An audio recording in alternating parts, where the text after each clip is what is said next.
Hi everyone, and welcome to the Bridge Debates. The Bridge Debates, it's a new activity that ISIC is promoting and producing. And what the idea is that every couple of months we'll have a panel of experts and we're going to debate a certain question. The question today is going to be based on the Consciential Paradigm. Now, the Consciential Paradigm is a new paradigm. I'm going to explain that in more detail before we get into the full team. But let's go, Jack. Let's show the presentation and all the panel, and we'll do the introductions, and then we'll get into the debate and discussion. So you'll see we're going to be joined by three other presenters. There's Juliana, there's Ulysses, and there's Sergio. We'll see them in a moment. And at first, I'll take the time to go through a little bit of an introduction of the consciential paradigm. What is it? Why is it different? How can it help? These are some of the approaches or ideas we're going to be discussing and debating today. Hopefully it's not so explosive. Hopefully we're pretty organized about it all. And we'll see how the debate unfolds. Jack, are you able to bring up the presentation for the people there? Anyway, we'll see how we go. Here we come. Here's everybody. Juliana, Sergio, and Ulysses. Guys, would you like to do a brief introduction of yourselves? Just tell everyone a bit of your background and where you're from. Juliana, would you be able to start? Hi, everyone. Thank you for having me. I'm Juliana Remedios. I'm from Foz do Iguaçu. I'm a clinical oncologist, and I'm a volunteer in conscientiology since 2004. And I'm a consciential therapist since 2006. Thanks. Sergio, how about you? Yes, thank you all. Thanks for all those people watching us, being with us right now. I am Sergio Fernandez. I started volunteering in 2009. I work as a ISIC volunteer in translations and for ISIC and for other CIs as well. Thank you so much. And Ulysses. So, thank you so much for this invitation. Thank you to the ISIC colleagues, Jeffrey, Jacqueline, and everyone. It's a pleasure to be here to discuss this subject. I live in Brazil, Foz do Iguaçu, and I am a volunteer in an institution where we study the neurological innovations in conscientiology. And I'm also a researcher in the line of, we call it paraphenomenological methodology. I work with psychic phenomena or psychic phenomena. So it's a pleasure to be here together with you. Thank you. That's great, everyone. And there's very brief mini bios. They've all got substantial background and produced substantial works. Ulysses also is a recently published author, and Sergio is modest when he says he does some translations because he does a mountain of translations across the world, across all sorts of channels.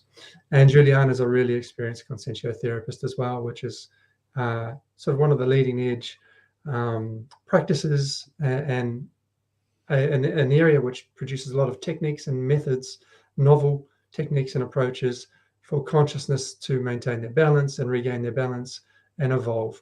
So the really interesting panel we have today. And as mentioned, the subject is going to be about consciousness research.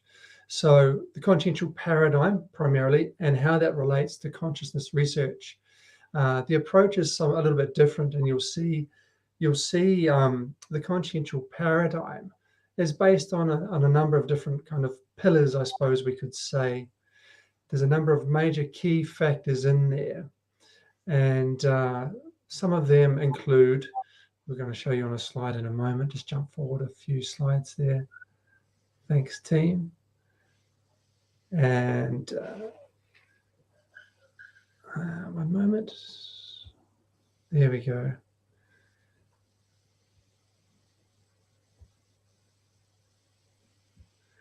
So yeah, there we go. We're getting there. Up on the consciential paradigm, I should say. Sorry for that. We're just getting the hang of this. The consciential paradigm. It's a new paradigm, and the interesting thing about it is that it includes consciousness and energy as the two elements or the two constituent elements of the entire universe, and that's a really big statement when we ponder it. But what it means is that consciousness, so consciousness is the individual essence, the intelligent principle, the soul, the spirit, Atman. These are synonyms for the word consciousness. The consciousness is something that is beyond energy. And this is a key thing to understand, because what it means is when you talk about conventional science or other sciences, they're very dependent. They don't separate consciousness from energy in many cases. We think as research progresses and knowledge expands, they will get there. But at the moment, the consciential paradigm already states very clearly and definitively that energy and consciousness are separate things, but consciousness manifests through energy. What's an example of energy? This body is an example of energy. And the interesting thing about this approach, and we'll get into this in a lot more detail, is that it's very self-participative. So, you are the object of the research, you are the thing doing the researching. So, and this is sort of a logical, common sense thing. When we look at ourselves, each of us is reflecting on our life and our abilities and our attributes and what we're doing and choosing to do and how to behave. And so this is already a natural part of existence. We've probably, in the scientific world, swung the pendulum way too far and been physicalist and relying too much on physical measures and tools and instruments to help us understand our own nature, which is kind of odd when you think about it, because you have consciousness producing tools to help the consciousness understand consciousness. Why don't we just use our own tools to do that task, because we'll probably be able to do it a lot more better. And so if we can jump to the next slide or two ahead, Jack, we'll sort of see a few other pillars of what is the consciential paradigm. And I think that's the way. And we can jump to the next one. We've seen that already, spoken to that. And what it also does lend itself to in this case is this idea of multidimensionality. So the consciential paradigm has these pillars, and one of them being multidimensionality, where I said this is an example of energy that I as a consciousness manifest through. There are other bodies that we all have that we manifest through individually as a unique individual. So there's an emotional body, the psychosoma, there's an energy body, which you can see there, and the next one sort of represented there. It is literally just an energy body. You don't tend to see, apart from the shape of the individual, you don't see features or characteristics, although the energy does always communicate things beyond just a pure energy. There's things like thoughts and emotions which are imbued in that energy. So multidimensionality is a key pillar. Bioenergetics is also a key pillar. And cosmoethics, this is the multidimensional cosmic moral that defines our individual maturity. How mature is each of us individually from a multidimensional perspective, from a cosmic perspective. So sometimes we have ideals in human ethics and morals, which a lot of people and a lot of leaders obviously even don't live up to. And many times it's interesting when we see who's actually leading us. Many times we should be pretty embarrassed that they're in leadership positions, because they're really not a consciousness who is balanced, who is constructive, who is interested in evolution. So this is part of what consciousness research from the consciential paradigm starts to show us very clearly and sort of unambiguously. There's always room for interpretation, and everyone has their own interpretations, but the idea is to find ways to improve those interpretations. And we're going to get into that in a little bit. And on the next slide, there's 3 more pillars, and then we'll move on and really start to get into the debate more. So I mentioned already the idea of we have different bodies that we manifest through. This first additional pillar here, the 4th pillar we're talking about, is the Holosoma. And you can see here we're trying to display all the ways, all the bodies that we as an individual consciousness manifest through. We each have our own mental soma, which is a really different, distinct kind of a body, which gives us a much broader view of things when we experience it more cleanly and more directly. And there's also the psychosoma, moving from the right to the left here on the screen. The psychosoma, it's much lighter than the physical body. It's much harder to perceive in terms of its manifestation here in the physical, but it's also kind of easy to perceive in the way that your emotions stem from this body. So your emotional body is your psychosoma, and that's where the emotional stuff inside of us comes from. Past traumas and the like, they are part of our paragenetics. So the Holosoma is fascinating to study, and you can start to see a lot of the influences in us stemming from these bodies. And then also the physical body, the rustic, old body that we have, or you, depending on how old you are, and then a bioenergetic body as well. The other key here to mention is self-experimentation. We're very much a result of our experiences across all of our thousands and thousands and thousands of lives. We don't know how many, but the number almost seems to be countless, depending on how far back we go. And we see that self-experimentation is a key here, and that's why we recommend everyone not to believe anything we're saying, but to experiment, have your own experiences, try to have an open mind, try to engage in a debate and the ideas, but don't be brainwashed by anyone, by anything, and use your own criticism, your own discernment, and your own lucidity to the best of your ability. That's the advice. And lastly, seriality. So seriality is an interesting one. I mentioned thousands and thousands of lives. Some people think we've had a handful of lives, but what we can see quite clearly is we don't get to our level of complexity, and that can be both a good thing and a bad thing, very easily. We get there very slowly and through a lot of repetition. And the key to evolution is to reduce the unnecessary repetition. So to be a bit less of a robot and more of a lucid, discerning consciousness who's very proactive in their evolution. And that's what this debate is really about. And that's what these series of debates and the work of conscientiology and ISIC and internationalizing conscientiology is very much about. So I think that leads us to the very last one, actually, the last pillar on the next slide, which is that of universalism, which I suppose is a really topical thing for us to consider in this moment, in this time. We've been through a couple of years of COVID. We've just had one country, major country, invading another major country and starting a war for nothing, literally. They're just choosing it and making it and finding excuses to make things the way they want. I understand there's multiple sides to every story, and that's partly what universalism is seeing things as broadly as possible, not being limited in our view and our efforts, and understanding people, cultures, places, countries, planets, energies, non-physical phenomena, parapsychism, everything.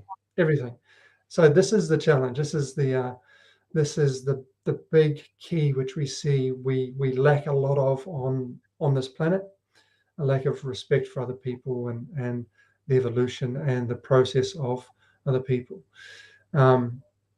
And it just begs the question, just to clarify a little bit in case there's some other lines of thought that I've provoked. We can all make mistakes. We all have the right to make mistakes, but the key being that we act constructively for ourselves and constructively for the evolution of other people, in the fullest and most broad sense of the meaning possible. So don't want to get sidetracked with a different debate, but just to put that out there. So I think if on the next slide, Jack, you'll see, just to reiterate, the principle of disbelief. It's a core principle in consciousness research. Don't believe in anything you're told here, but experiment, have your own experiences. That's really the key, and that's a fundamental thing for our approach. So, team, we've got a few questions lined up to go, and I would like to hear what you think about what is a paradigm. What is your take on what is a paradigm? Feel free, anyone, jump in. Well, I think a paradigm is really a way of seeing reality, like a pattern or a filter, and each one of us has our own paradigm. There is a result of what you're talking about, multiple lives and multiple experiences also. And that's something that has a good side and a bad side. It's something neutral actually, but have it pros and cons. For example, if I had these glasses, and that's like a paradigm, for example, like metaphorical, I can see I can really focus it and see something. And the paradigm does that, like uh, really differentiates things that are not important from things that are important. So the paradigm makes you do that, focusing on the things that are really important for you that fits the paradigm. And so Okay. it's a really individual thing, yeah? Is that what we're describing? Yeah, but also the problem is that because there is this focusing, if there is something that is not in the paradigm, it doesn't fit. This is my view. I probably won't see it. And there are a lot of experience. If you maybe you can, if you like this team house paradigm, and you already have seen experiments with monkeys and a lot of things like that, showing that if it is not in your paradigm, this pattern, this view of reality, you have a hard time seeing it. Doesn't really exist for you.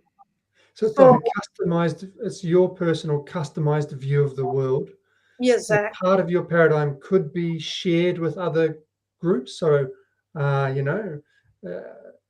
other people could share part of your paradigm, and then in other instances, you have no point of reference to the paradigm of another person or part of a paradigm of another person, and there's no affinity.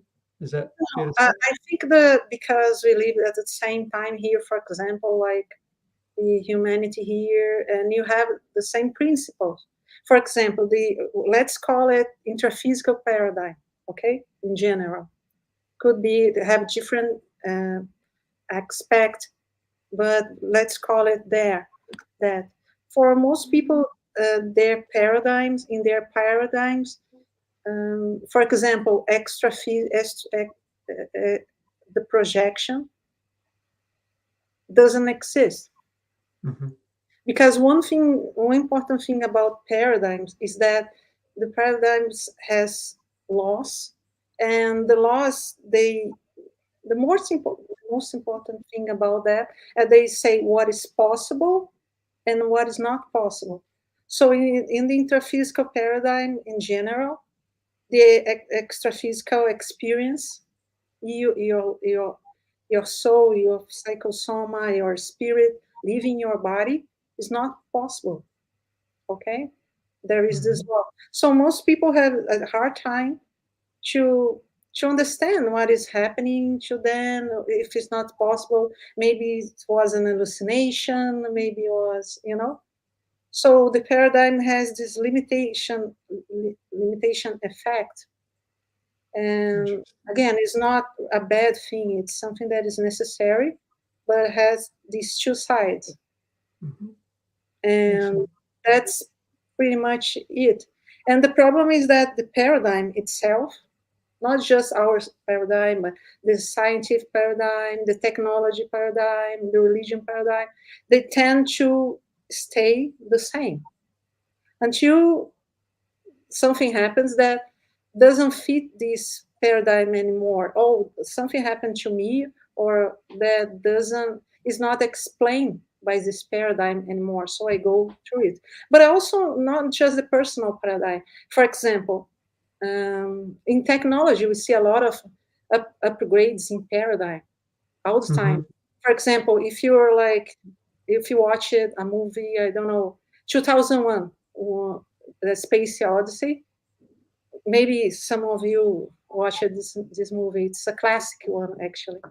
There was a scene there that people were talking and also seeing each other is like a small video, it's a video call.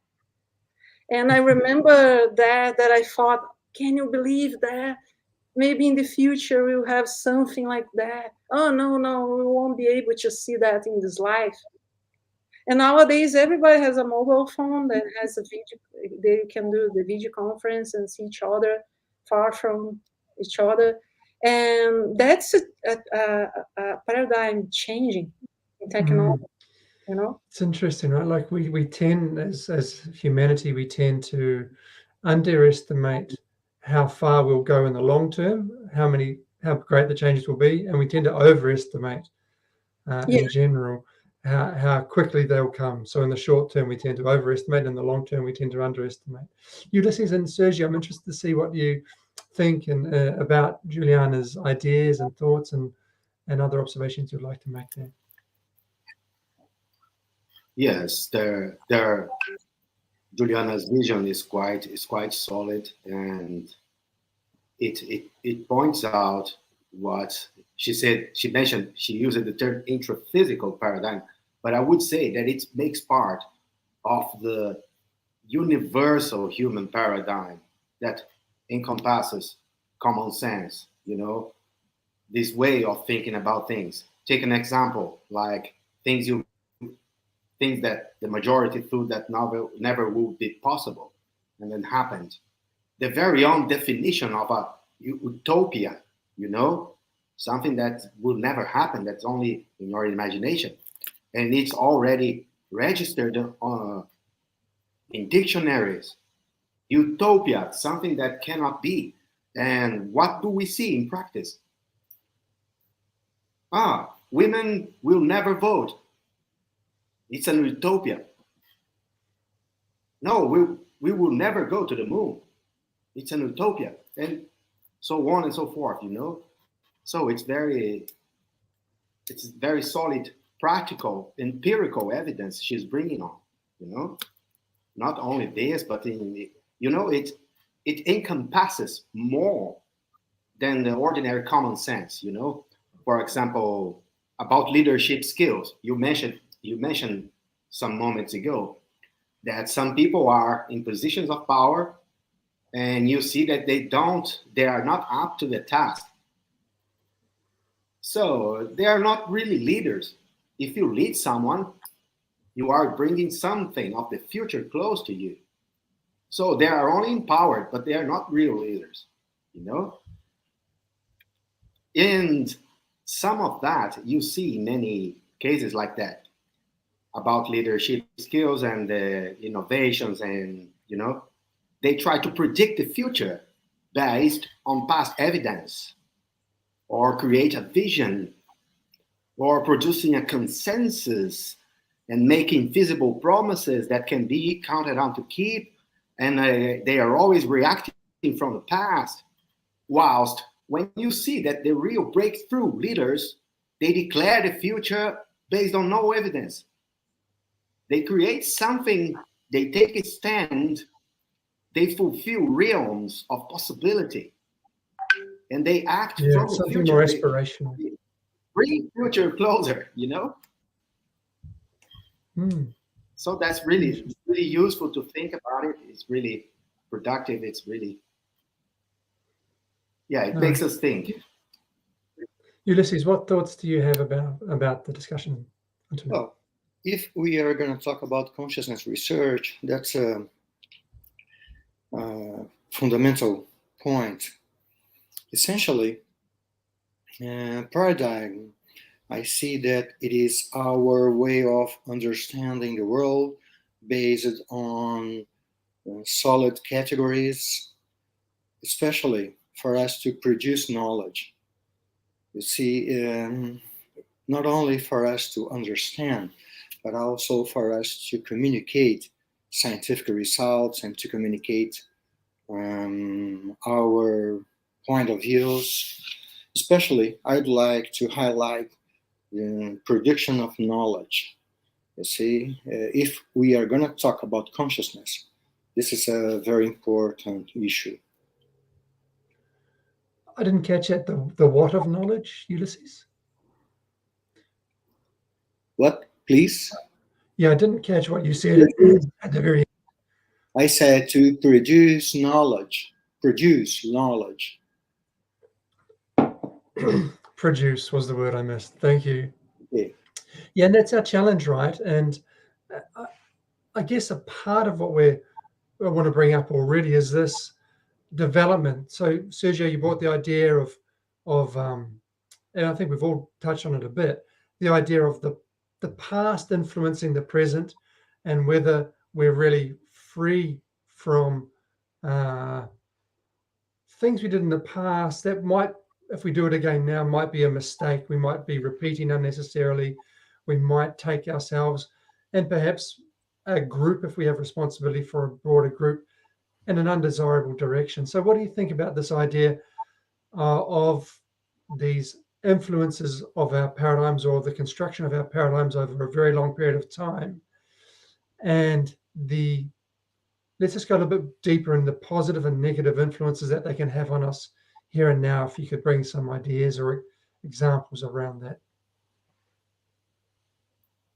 Yes, this movement, as I see, the past, it's already there. It will never come back. Of course, it makes what you are now. But there is no determinism that will impede you to walk away from whatever thing you think you were. You know, how to deal with that, in my opinion, is that you shouldn't see there's such and such a thing should be or shouldn't be done, or whatever the past was right or wrong. They depend on that past context. They depend on an interpretation that might not be useful now. If you don't allow yourself that, to walk away from that, what is the point of evolution? You're not evolving. You will be always repeating that. Something that isn't, or there wasn't, or there was in the past, they shouldn't be no longer seen as problems. There are not really problems regarding the past. There is only what happened, what's mixing your current situation now, and what's the next action you should take. You know? Of course, it's easier said than done. You know, there's a lot of things. There are a lot of people to be calmed down. There are a lot of people to work it. You know, it's not a simple process, but it shouldn't be so heavy, so dramatized for most people. Yeah, Julian, I'd like to bring you in here because I know you've got a whole store of good experiences in this particular area. What's your take on this? Well, we were talking about before, the self paradigms, they tend to be the same. Like, is like a structure that tends to stay the same if you don't make a move to change it, right? And your personal paradigm is like that too. And your paradigm was a construction of your previous experience. Something that was good nowadays could be useless, like obsolete or and need to be updated. So the main point is that we should update ourselves, our self paradigms, uh, regularly. And you can do by that by your self research, self consciential therapy. There are a lot of methods, but that's important because there is this tendency, this trend to be the same if you don't change it. And that's not hard to see.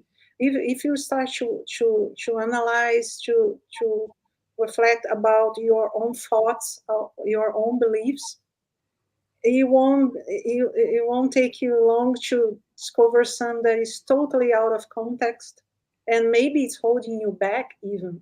Like for Is there an example, example?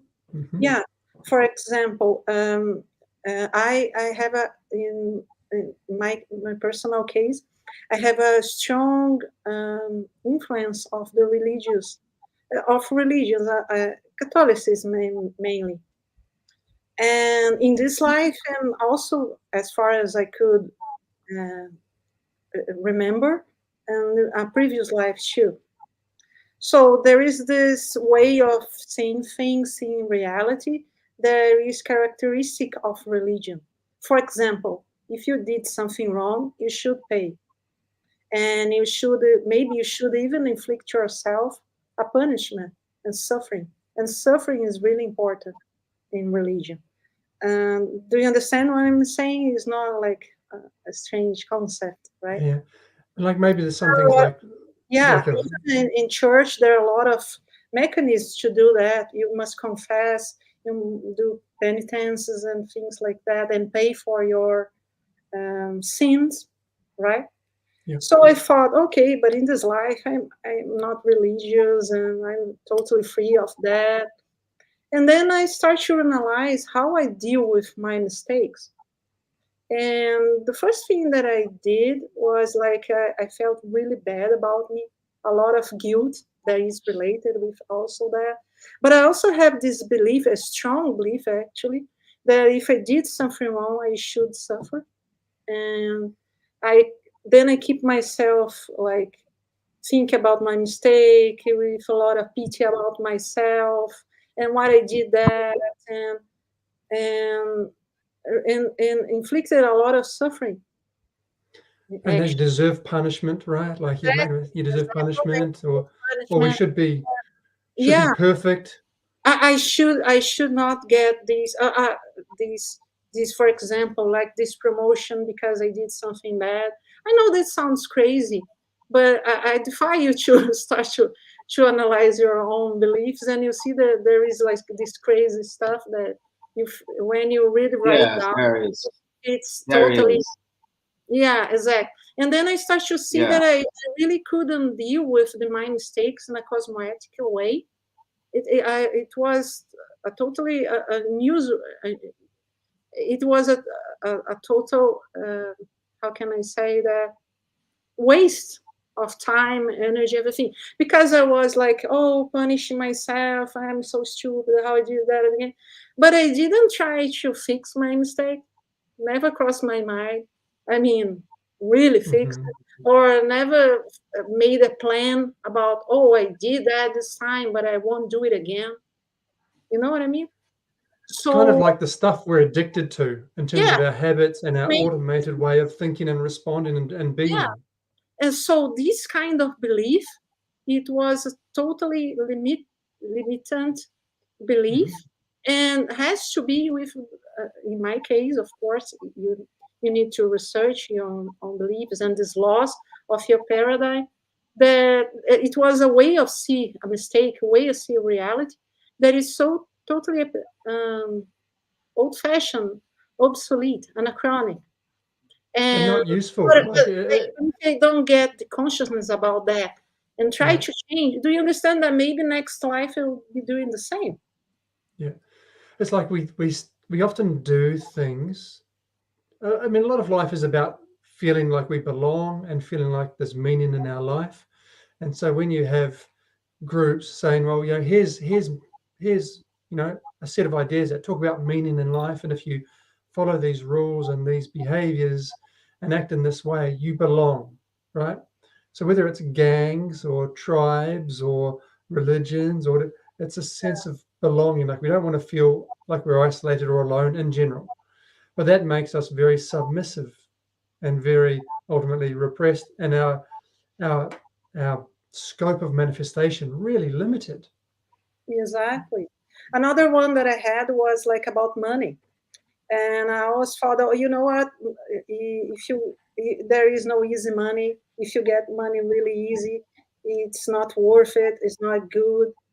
You should suffer and work a lot to get your money. Really? It's always like that. And then I That's a started good one. thinking that it's another belief that I had that was really limited. And then you ask me, what is that to do with paradigm? Self-paradigm has a lot to do with that.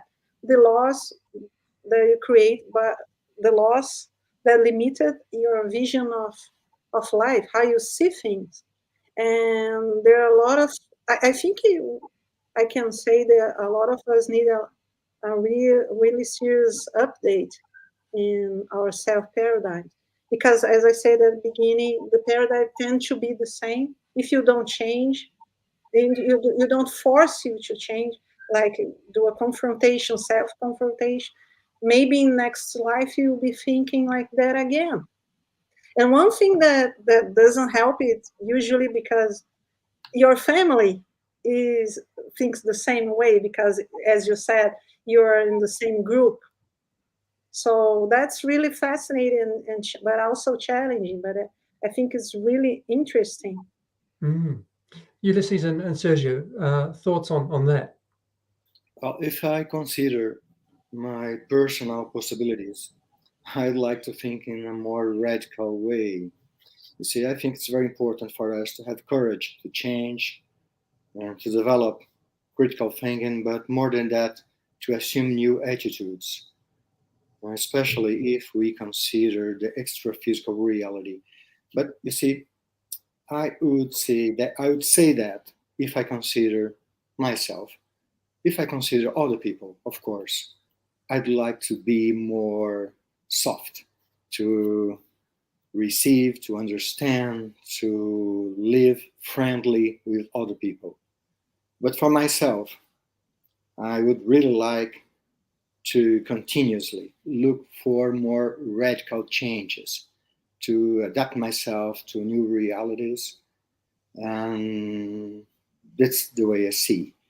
If I consider the possibility to live like an extra physical consciousness in the intraphysical dimension, that requires a lot of change, you see. So the education, the possibilities to offer education in this way, we should prepare to offer other people. See, I would like to develop that for myself, but prepare subjects, knowledge to offer to other people.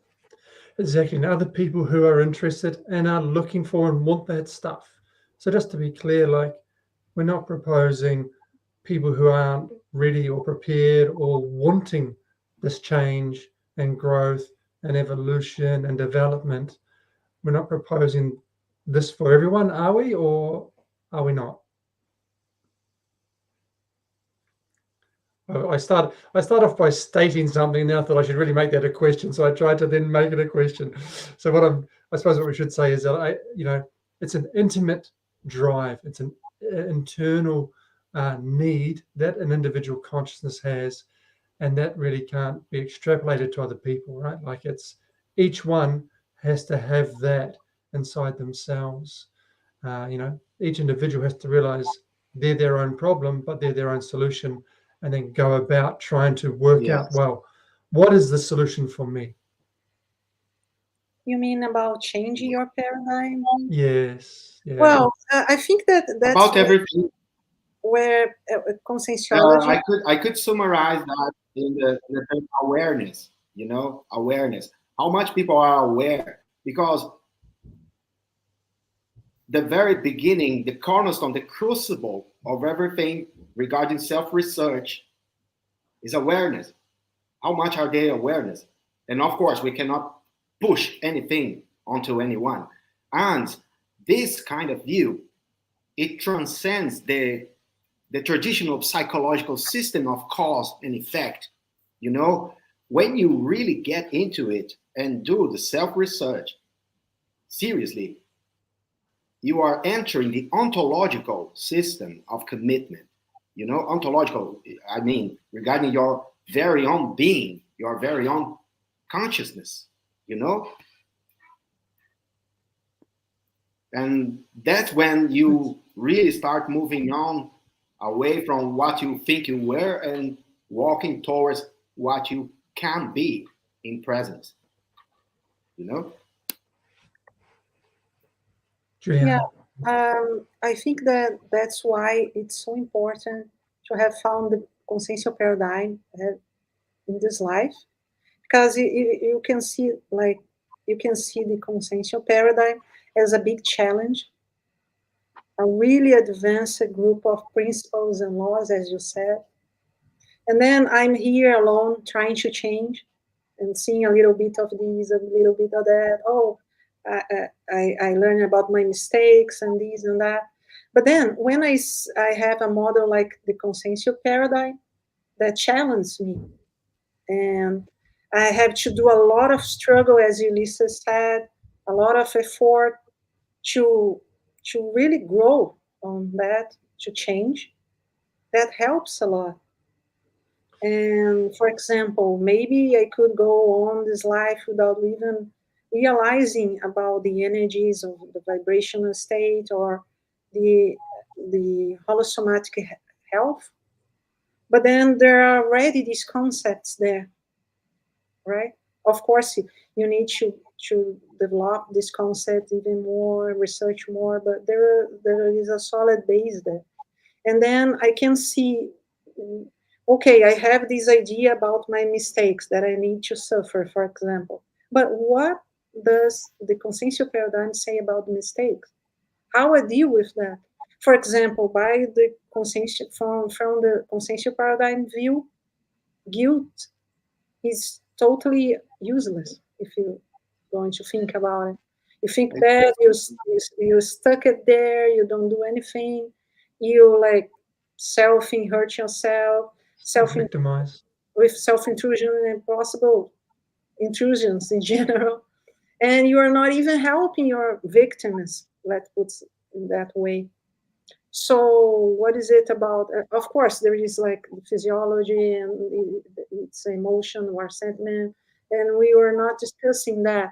But what I want to say is that when I found this much more advanced way of deal with mistakes, that is the vision of the consciential paradigm, that helped me a lot, cut a lot of effort and research, and of course, you should always maintain, like you said, the principle of disbelief.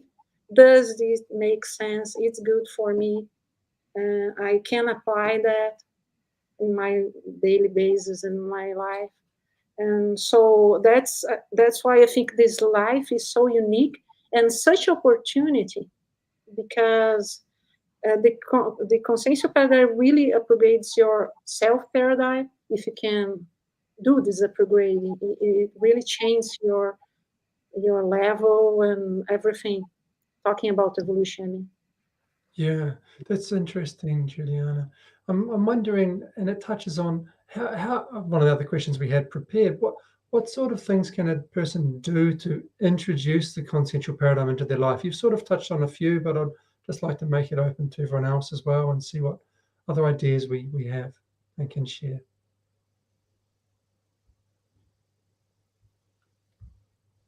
Anyone? Ulysses, Sergio, Juliana? Yeah, I think there are a lot of ways. Yeah, you're really proactive. Who's going to talk? Oh, please go on, Ulysses. Sorry. Well, I see that there are different ways to introduce a new paradigm, especially the consciential paradigm. For instance,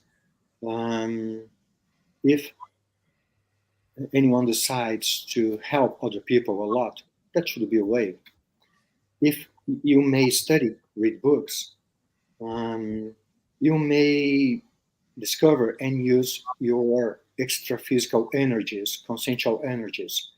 personally, the best way I usually try to develop with myself is the extra-physical experience and the out-of-body experience. I remember when I had my first lucid experiences, and when I walked through the streets, everything changed. And so the way and the power of change was very strong. I refer to the lucid projection outside our body. If anyone could develop this way, I think that it's a very strong resource, a powerful way of change. But not only that, all the time we may make questions, deep questions. So, as a synthesis, if we take experience and we apply discernment, that should be a simple way of understanding that. And when I consider experience, I would like the extra physical experience to move ahead. Yeah, I think the bioenergetic field is the more. I think is the key. Of course, that depends a lot of what experience lets you find conscientiology. Maybe there is something related to that, or what is the most interesting for you in conscientiology? What's the specialty and everything like that. But there is a saying that a vibrational state is the key of life. So I think that I don't take that lightly. I think that's an important lesson about that. And I think, of course, there is a just opinion, but if you start with the bioenergetic and, as Ulysses said, astrophysical experimentation, I think it's a solid point to experience the consciential paradigm. It's a good beginning. And can anyone do that? What do you mean, Jeff?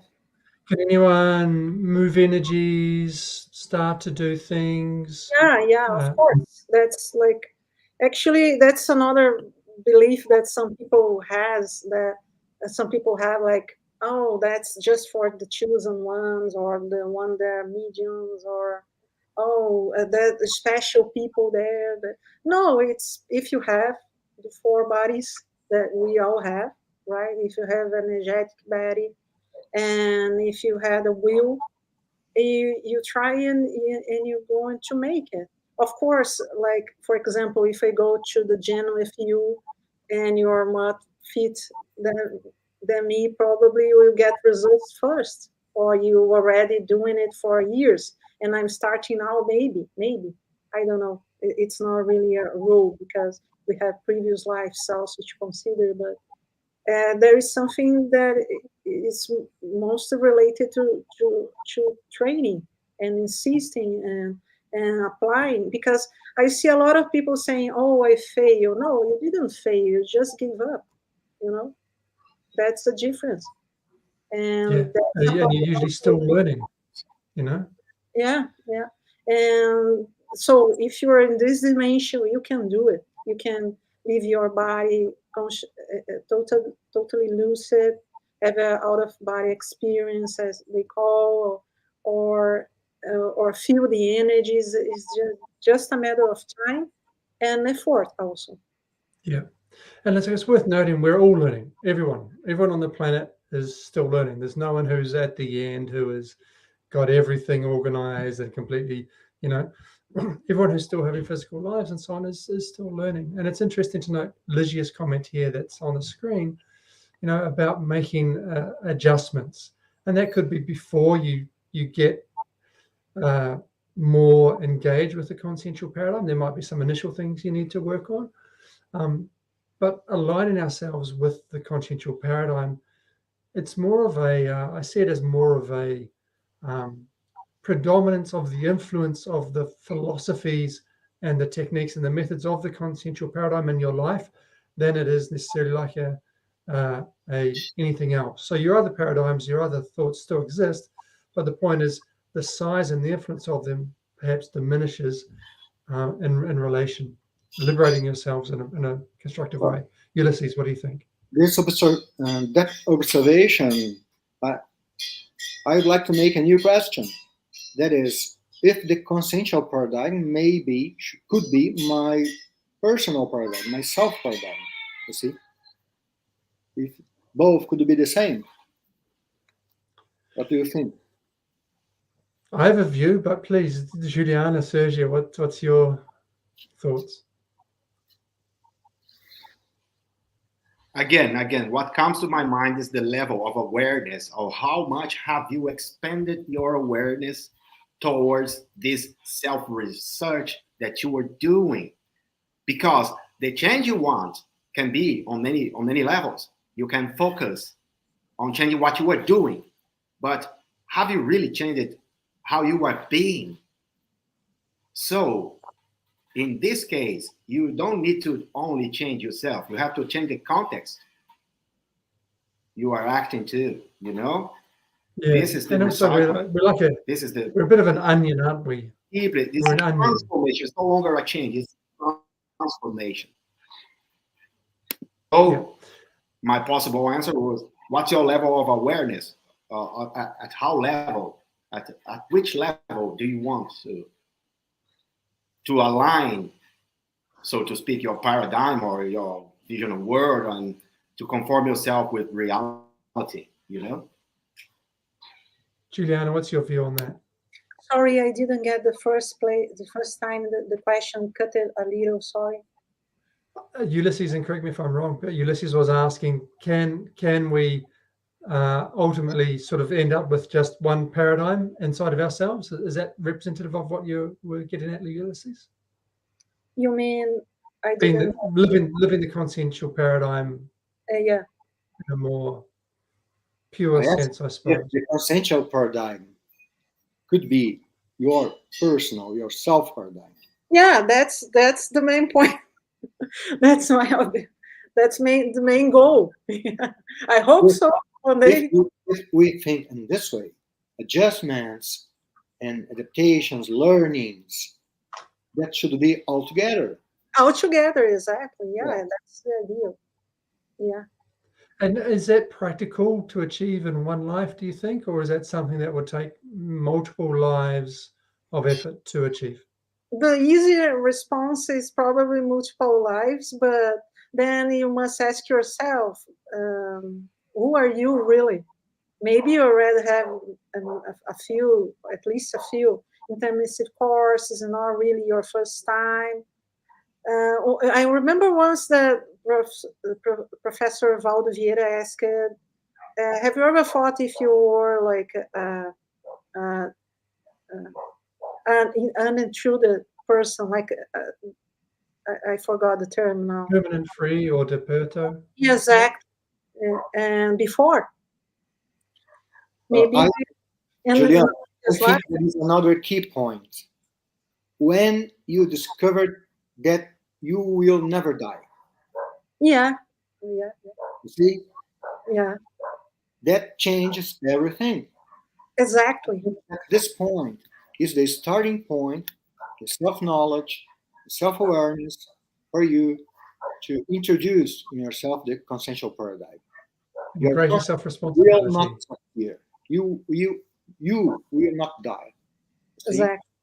A lot of phenomena will happen, but maybe that's in the core of the process. And let's just clarify, your physical body is going to die, but those other bodies we talked about previously. But as Jeff said before, well, at least Jeff, in the past lives, when did we discover that we will not die? Had an immortal soul, so to speak, had extra physical bodies that continue throughout all of our evolution. And there's another term there I just wanted to clarify for anyone who's listening and it might be new. It was the intermissive course. So the intermissive course is a technical preparation which some people can have between their physical lives. So it's an extra physical course that occurs, and it's supervised by evolved consciousnesses. We call them helpers or evolutiologists, evolutionary orienters, and even more evolved than that. And that it's with the idea to dynamize and accelerate the rhythm of our evolution that we experience here in these physical lives. So anyway, that's an intermissive course in a nutshell. But guys, that's good stuff. Has anyone got any more comments before we move on?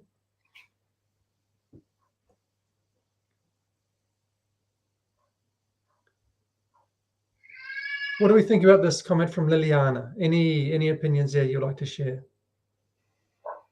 I think she's talking about what you're talking a few days ago, like a subjectivity of the experience.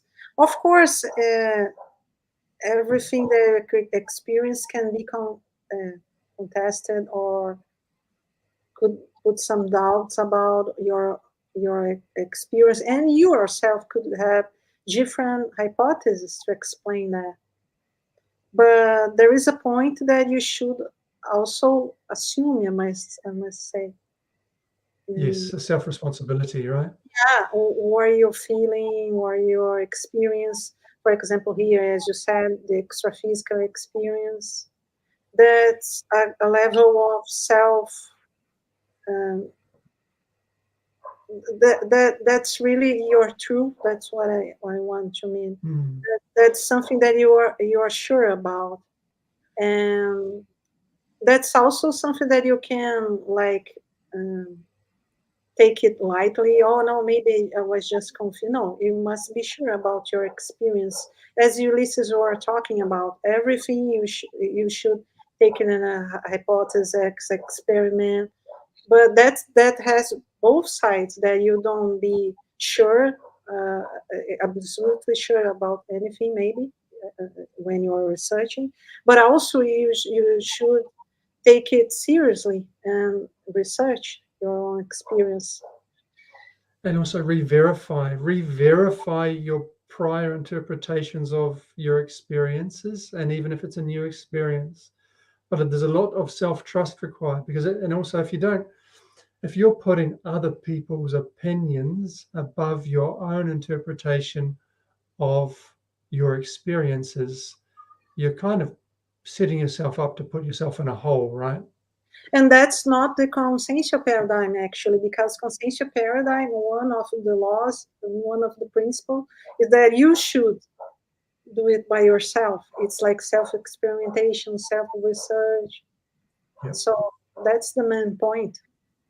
Doesn't mean you can't get ideas and information and opinions from others, but when you make yourself, subjugated to those or dependent on them, then you start to get a real problem, we see. And Lizzie makes an interesting comment here. Just being aware of something doesn't guarantee any change in the future. I think we need recycling in order to master a new condition. Yeah, absolutely. But that theoretical knowledge is important, and then the 1% theory and the 99% practice. Yeah, but it's the very first step. Well, if you're not aware, how do you know what you're going to change? Yeah, in consciential therapy, we have that a lot. That people that struggle a lot to do to see themselves and then do the self-diagnosis, and then they do it. I did it. I made it. But that's just the beginning of the work, because then you have to change. And some people really get stuck on this phase of self-conscious therapy, that is self-diagnose. There are many reasons for that. Some people just don't have, as Ulysses said, the courage of face it, and doesn't really are up to give the benefits to be self-corrupt or have. We just can remember a lot of people who have extra physical experiences, and they don't know to do with that. You see, essentially, together with experience, we should apply any kind of methodology. When Liliana said about proof, well, proof is a detail. maybe more than that, we should apply proceedings, methodology to interpret experience, to analyze experience. So experience alone, it may be not useful. So it's like the first step, isn't it? And then the key piece is how we interpret that and internalize it, and what do we do with that, you know? And then hence the idea before of re-verification and reinterpretation of your past and of experiences. In this case, it's no longer just a general experience. Then it becomes an experiment, you know, more technically speaking. Yeah, that's. So that's been great conversation. I'm curious here. One of the questions we had was like around, and I just want to be more explicit. I think we've probably covered a few in the conversation, but what are the benefits that may be accrued by an individual as they go through this process of adopting the consciential paradigm? So there's benefits, but there's also, I guess, is there work that needs to be done to accrue those? Or are there any downsides or drawbacks? What changes are kind of common when a person starts to engage more with the consciential paradigm? Well, one thing that I think it's important is that people should be aware that when the paradigm changes, that's everywhere, not just the self-paradigm. There is a learning curve, and you should expect to have to learn again how to do different things. And for example, I'm used to, like, I'm a doctor. I was used to see like 10 patients in one morning. But if I want to be aware of the energies and everything and clean the environment and do the assimilation and everything, I won't be able to do it at the same time. That's a simple thing, but sometimes people are really, I don't know why, but they don't expect that. They just want to have the same intraphysical, let's say that's not a good term, but intraphysical performance. And you should be aware that if you're learning how to use, for example, your parapsychism, there is a learning curve, and actually there is you should learn how to use it, to apply in your routine, and that's needs a little effort, but also patience. Maybe that's not the best word, but you must be aware that you have to adapt, do things differently. And I think you talk a lot about the benefits already, but I want to stress at this point that because some people don't realize that there is this learning curve. And so I'd like to say something very simple. I can feel the benefits of the consciential paradigms when I better other consciousness, especially friends, intraphysical friends, extraphysical friends. And the result comes from my self-recognition. If I learn to see myself as a consciousness, little by little, I learn to recognize other consciousness. And I am able to recognize best friends, to learn together, to develop projects together, to evolve together. So friendship, I consider a very important benefit for all that. Yeah, and having integrity in the relationships, right, and being dependable and trustworthy and good stuff like that. You know, I'm talking about extra-physical friendship, especially. And this is just an interesting idea as well, I suppose, like this multi-existentiality, this multi-seriality that we're all part of, shows us we never lose anyone, even if there's a person physically dies or desomates. We never lose that person. We don't lose that relationship. perhaps lose a bit of convenience in how to communicate directly and more easily with them using this physical body, but it doesn't stop the relationship. We're all on this massive continuum and continuity where we're all evolving together. And so this concept of friendship and warmth between people and caring and treating people in a way which is kind and humane and respectful, again, is another part of the practice that results from the theory that the consciential paradigm in part encapsulates. So I suppose it often, and this is the thought I had, and it might be a bit of a conventional one, but how do you think the consciential paradigm changes your definition of success? Has anyone got any thoughts there? Just throwing a random curveball at you all. You mean success? Success. Okay. What is success? I was just checking. Sorry. That's an accent. Yeah, sorry. That's my lack of accent.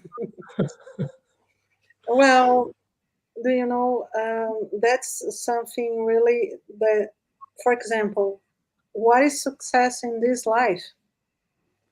What is success? The success means, the first thing is not related just with this life anymore, right? So these already change a lot of values and parameters, right? You must start to think about what is really success. Think about your next life, your intermissive time, and then you also have to think about your previous life, or when you are in the extraphysical. What I planned for myself, I had success about that. Exactly. So, yeah. Just on that, I remember a conversation I had the other day, and it was with a neighbor, and they were talking about just the little moments of kindness we show in our life, and how that can be, you know, some of the most rewarding things we have at the end of the day. And so, yeah, that's just one little story that jumped into my mind. Ulysses or Sergio, any thoughts about that question around the definition, what defines success in this paradigm? Or how does the paradigm influence your understanding of success? Technically. Oh, How Sergio, are you please. feeling now? Yeah. How are you feeling now? Do you sleep well at night? Do you get along well with others? Are you satisfied with your work, regardless of any other external symbols of status, of false things that you don't really need? Do you really have real friends? Something like that, something along those lines, Do you really feel happy sometimes without being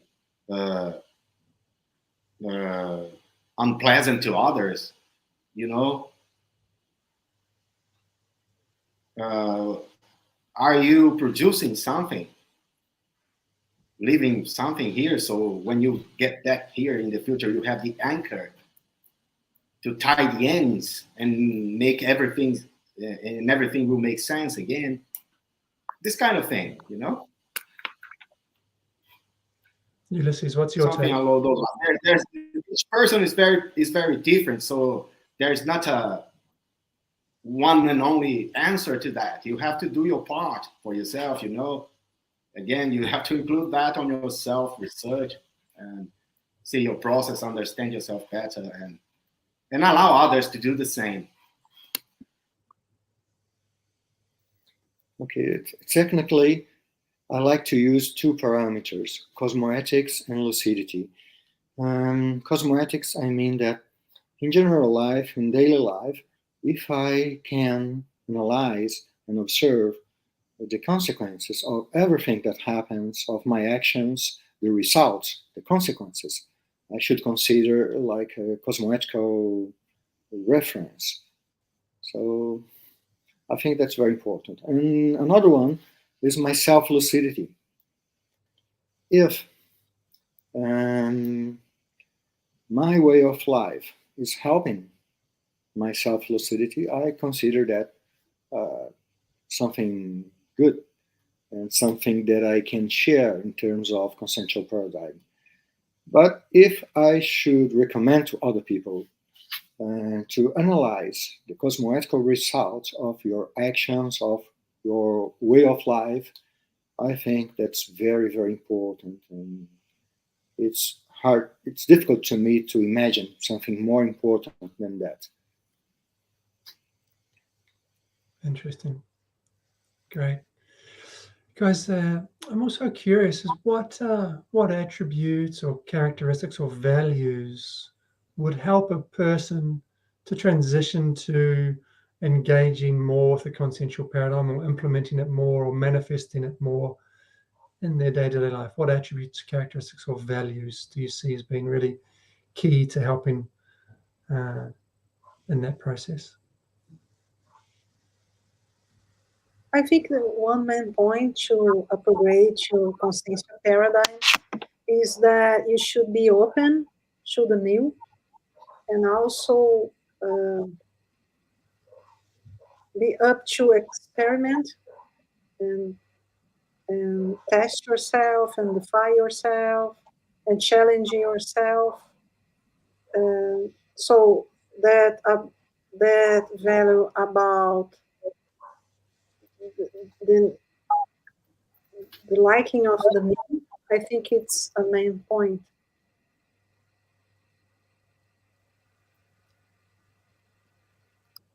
Ulysses, thoughts on that? In general, we listen that life is a value in itself. But if we consider the existence of consciousness, the consciential life, and if we consider the beauty of being together with other consciousness, I think that this value is maximum, is something that we should really think about it and open our eyes every day to consider how it is important to meet and to have an encounter, to have a dialogue. You see, I work also as a therapist. In general, when somebody has some problem in front of mine, I used to call the attention for this point.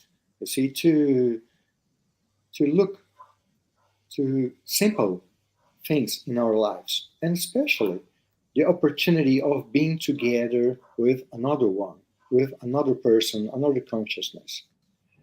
And to have a dialogue is something really, really great, especially nowadays in our way of life. So the relationship, the dialogue, the presence, everything that is able to put us in contact directly with another consciousness.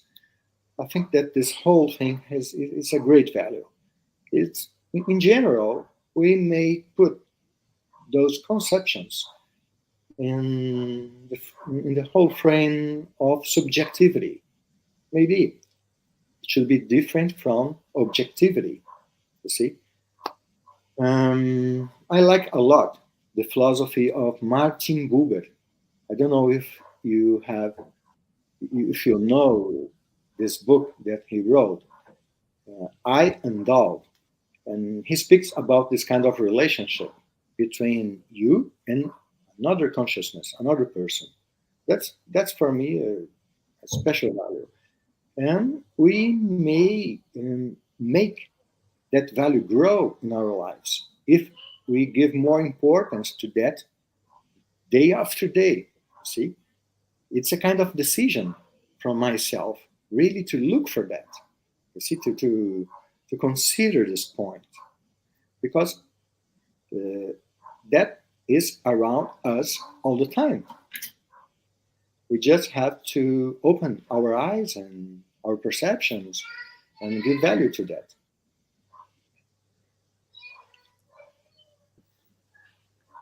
That's really interesting that you mentioned this author, because by chance it happens that he already wrote something regarding epistemology, mainly involving three big holothosines: the Emuna from the Jews, the Aletheia from the Greeks, and the Veritas from the Romans.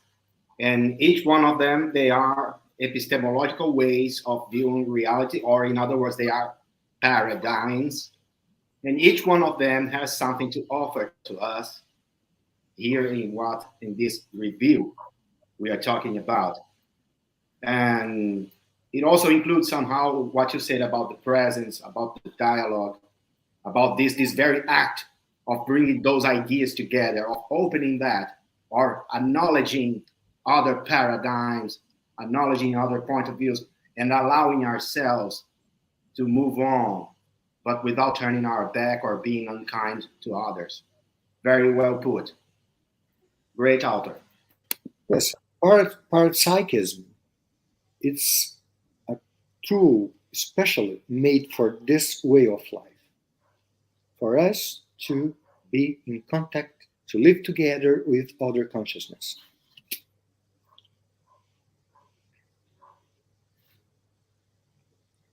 Juliana, anything you'd like to add to that one? No, I think that neophilia is a main thing, and this self-scientific approach. I think that's the main points. Yeah. Pardon me. Yeah, excellent conversation, Ulysses and Sergio. I really enjoyed that as well, Juliana. That's great. I was wondering if we could just go a little bit deeper in the area of around the thoughts on the extra physical consequences or changes that accompany a move in your self paradigm, and perhaps an enlargement of application of different parts of the consciential paradigm in you. What are the extra physical consequences we could see, and how do we deal with those?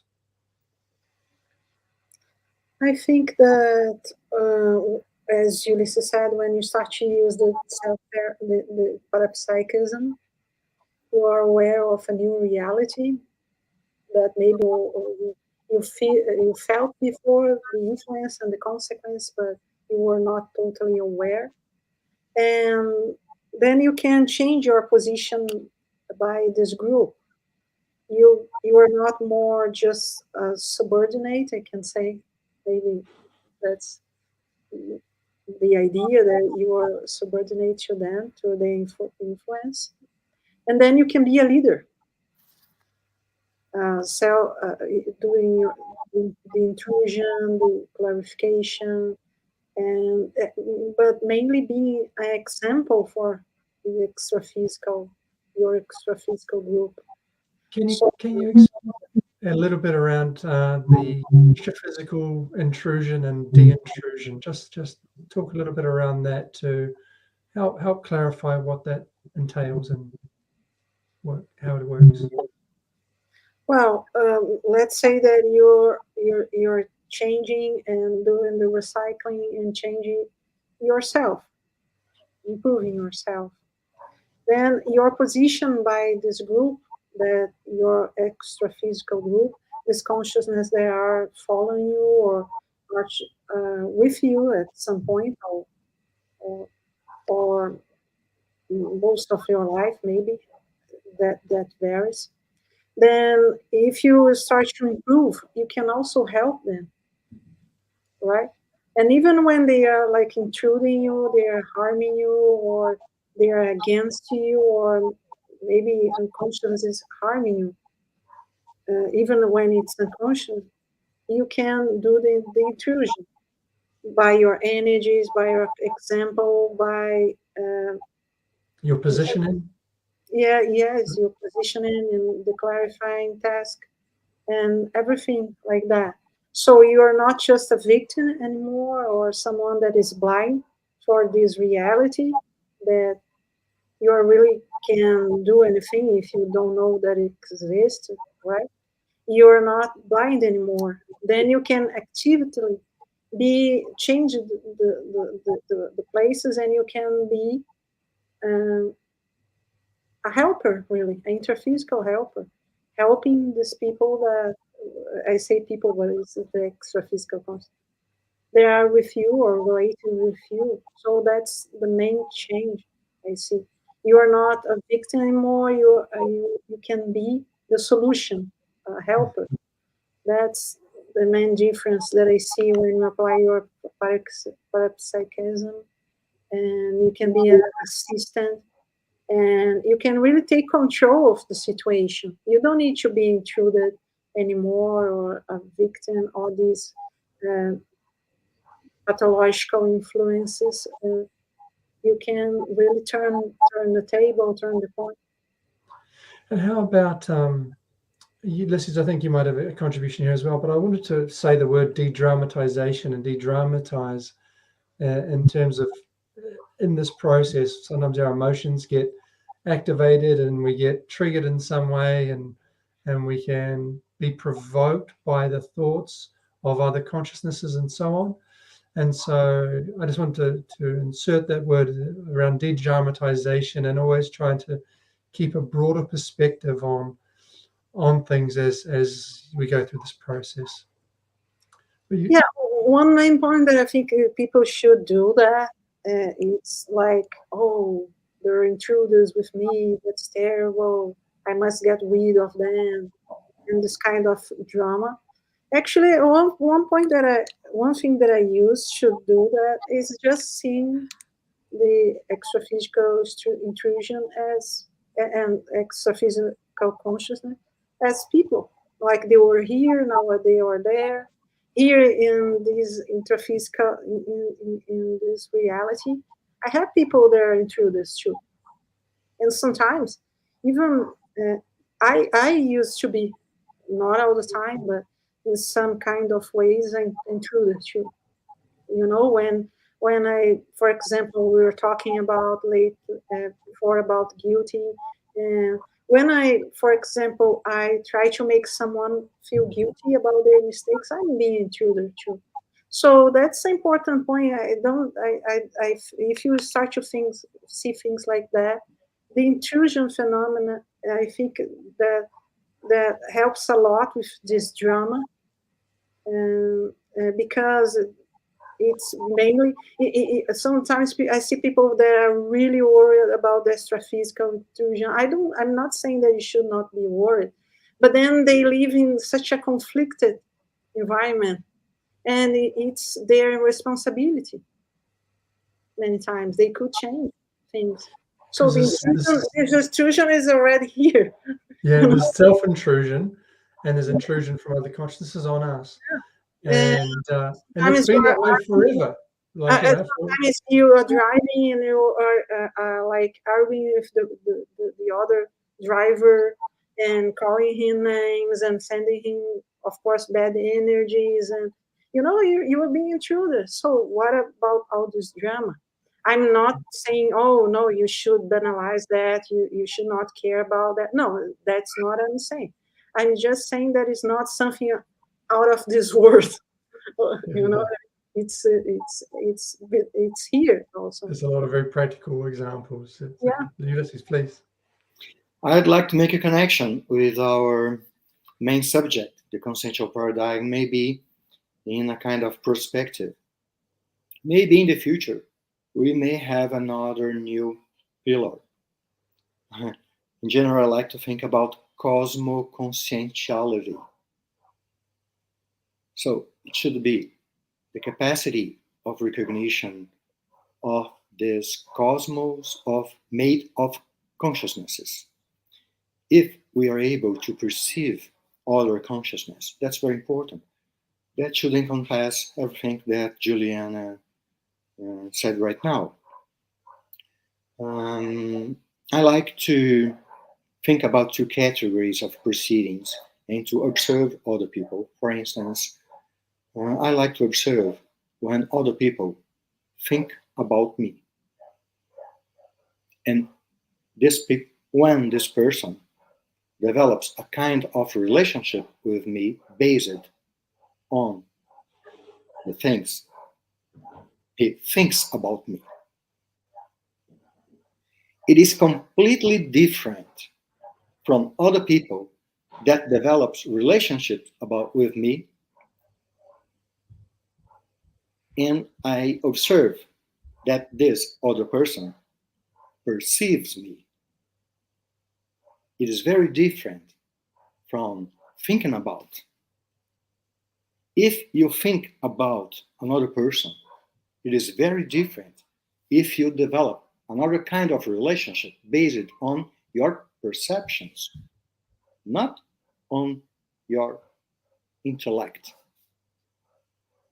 So, if I can perceive another consciousness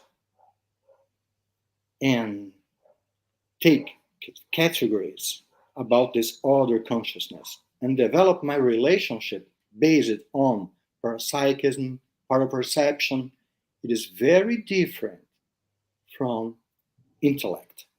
If I don't use my parapsychism, my paraperception, if I use my intellect as the basis for a relationship, I will not perceive the other consciousness. So, cosmoconscientiality should be a pillar based on parapsychism to develop relationship between consciousnesses. You see, that's much different. If I have a kind of relation with my personal intruder, at first I should have been afraid, and after that I'd like to perceive him, to learn how to deal with him. But if before that I use my intellect to create prejudice, to create conceptions about the intruder, I will not perceive him. So I understand that cosmo-consciousness and cosmo-conscientiality has in the core the perception of another consciousness. In conscientiology, in general, we say we listen the perception of energies, the perception of a lot of things, but we don't listen the perception of another consciousness, essentially. Is it possible to perceive the essence of another consciousness?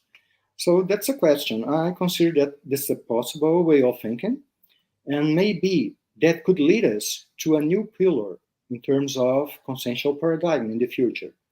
We should maybe look for a new way of things to consider that, but I think that's a challenge in our conscientiological research to include a new category in the consciential paradigm. That's interesting, Ulysses. I mean, in my interpretation of what you said, it's a little bit like be a kind of a clean slate in relation to other people, and then just have the most in-depth reading possible you can of their intimacy and through the scenes, the thoughts and emotions which they're generating, because we know that a person can be smiling at you, but they can be thinking badly about you. So it's like we need to read things more deeply. And I'm just conscious of the time. We only have a couple of minutes.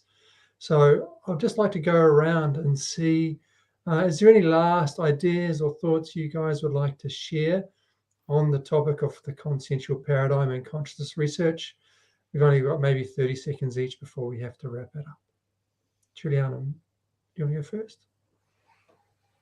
Well, I just want to say that people that are watching us, that are interested in this subject, there is a lot of things about that on Encyclopedia of Conscientiology, and you can go really deep.